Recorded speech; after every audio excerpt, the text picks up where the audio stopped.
నిరుద్యోగులకు ఉద్యోగం ఇప్పిస్తాం, ఉద్యోగం ఇప్పించలేకపోతే ప్రతి నెల 3,000 రూపాయలు ఇస్తామని చెప్పినారు.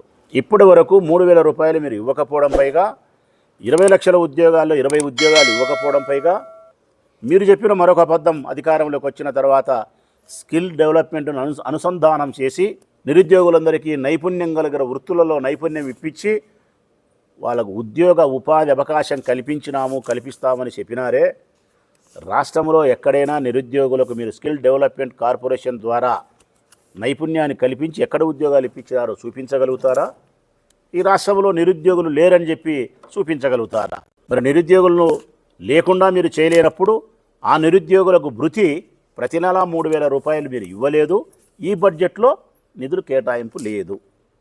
మరి దీనికైనా మీరు సమాధానం చెప్పాలి కదా. 50 సంవత్సరాలకే మీరు పెన్షన్ ఇస్తామన్నారు. ఎస్సీ, ఎస్టీ, బీసీ, మైనారిటీకి సంబంధించిన స్త్రీ పురుషులకు 50 సంవత్సరాలకు పెన్షన్ ఇస్తామని చెప్పినారు. అట్లా 50 సంవత్సరాలు నిండిన వాళ్ళు ఈ రాష్ట్రంలో దాదాపు 20-25 లక్షల మంది ఉన్నారు. మరి వాళ్లకు నిధులు ఈ బడ్జెట్లో కేటాయించినట్టు ఎక్కడ మాకైతే కనిపించలే. మీరు ప్రవేశపెట్టిన బడ్జెట్లో మరి ఆ ఊర్లో ఉండే ఎమ్మెల్యేలు ఆ ఊర్లో బయటకు వచ్చి ప్రజలకు ఇదిగో ఈ బడ్జెట్లో 50 ఏళ్ళకు పెన్షన్ మేము కేటాయించినాము ఈ నిధులు అని చెప్పి, లేకుంటే ఈ 1,500 రూపాయలు మేము ఆడవాళ్ళకు మహిళల కోసం కేటాయించినామని చెప్పి ధైర్యంగా ప్రెస్ ముందుకు వచ్చి చెప్పగలుగుతారా అని అడుగుతాను నేను. రైతులకు 20,000 రూపాయలు చెప్పినారు పెట్టుబడి సాయం. 2 బడ్జెట్లు అయిపోయి 3వ బడ్జెట్. ఈ 3వ బడ్జెట్లో కూడా రైతుల కోసం మీరు ఇస్తానన్న 20,000 రూపాయలకు కావలసిన నిధులను కేటాయించలే. అరకొరకే 30,000 రూపాయలు ఎగరగొట్టినారు రైతులకు. పోయిన సంవత్సరం 20, పోయిన సంవత్సరం 20, 40,000 రూపాయలు ఇవ్వాలా. టోటల్గా ఇప్పుడు మీరు ఇచ్చినది 10,000 రూపాయలు, 30,000 రూపాయలు ఎగరగొట్టినారు.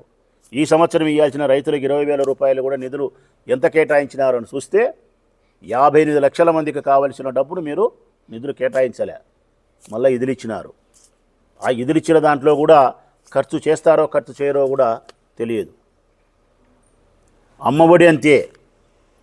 80 లక్షల మంది పిల్లలకు డబ్బులు ఇవ్వాల్సి ఉంటే మీరు 50 లక్షల మందికి ఇచ్చినారు. 30 లక్షల మందికి ఎగరగొట్టినారు.